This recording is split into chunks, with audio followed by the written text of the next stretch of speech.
ಬಾಡಿಗೆ ಮನೆಗಳಲ್ಲಿ ಮನೆ ಓನರ್ಗಳ ಅನ್ರಿಟನ್ ಅನ್ಟೋಲ್ಡ್ ಕಂಡೀಷನ್ಗಳಿರ್ತದೆ. ಅದ್ರ ಬಗ್ಗೆ ನಿಮಗೆ ಮೊದಲೇ ಗೊತ್ತಿದೆಯಾ? ಅದ್ರ ಬಗ್ಗೆ ನೀವು ಎನ್ಕ್ವೈರಿ ಮಾಡಿದ್ದೀರಾ? ಮಾಡಿದಂದ್ರೆ ಈಗಲೇ ಮಾಡಿ. ಏಕೆ ಗೊತ್ತುಂಟಾ? ಒಂದು ವೇಳೆ ನೀವು ಅಗ್ರಿಮೆಂಟ್ ಮುಗಿಯೋದ್ರೊಳಗೆ ನೀವು ಮನೆ ಖಾಲಿ ಮಾಡಿರುಂಟಲ್ಲ, ಕೆಲವರು ಸಿಕ್ಕಿರೋ ಡೆಪಾಸಿಟೇ ವಾಪಸ್ ಕೊಡಲ್ಲ. ಹಾಗೆ ನೀವೆಂತ ಮಾಡ್ತೀರಾ? ₹1 ಕೊಡೋದಿಲ್ಲ.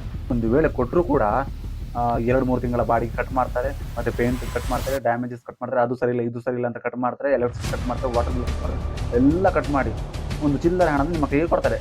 ತಗೊಳ್ಳಿ, ನಿಮ್ಮ ಸೆಕ್ಯೂರಿಟಿ ಡೆಪಾಸಿಟ್ ಎಲ್ಲ ಕಟ್ ಮಾಡಿ ಇಷ್ಟು ಉಳಿದಿದೆ ಅಂತ. For example 1 lakh security deposit ಕೊಟ್ಟಿರ್ತೀರಾ, ಎಲ್ಲ ಕಟ್ ಮಾಡಿ ನಿಮಗೊಂದು 50,000 ಕೊಡ್ತಾರೆ. ಆಗ ನಿಮಗೆ ಹೇಗೆ ಅನ್ನಿಸ್ಬೋದು? ಯೋಚನೆ ಮಾಡಿ.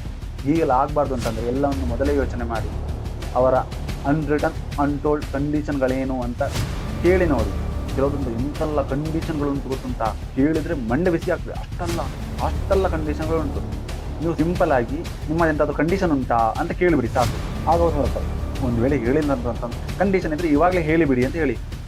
ನೆಕ್ಸ್ಟ್ ಎಪಿಸೋಡ್ನಲ್ಲಿ ನಿಮಗೆ ಅಂತಾನೆ, ಅಂದರೆ ಟೆನೆಂಟ್ಸ್ಗೋಸ್ಕರನೇ ಕಾನೂನು ಅಡಿಯಲ್ಲಿ ಎಂತೆಲ್ಲ ರೈಟ್ಸ್ಗಳಿದೆ ಅಂತ ಚೆಕ್ ಮಾಡೋಣ. ಇವತ್ತಿನ ಈ ವಿಷಯ ನಿಮಗೆ ಇಷ್ಟ ಆಗಿದ್ದರೆ ಲೈಕ್ ಮಾಡಿ, ನಿಮ್ಮ ಫ್ಯಾಮಿಲಿ ಫ್ರೆಂಡ್ಸ್ ಜೊತೆಗೆ ಈ ವಿಡಿಯೋನ ಶೇರ್ ಮಾಡಿ, ನಿಮ್ಮ ಅನಿಸಿಕೆ ಅಭಿಪ್ರಾಯ ಎಂತ ಅಂತ ಕಮೆಂಟ್ ಬಾಕ್ಸ್ನಲ್ಲಿ ತಿಳಿಸಿ.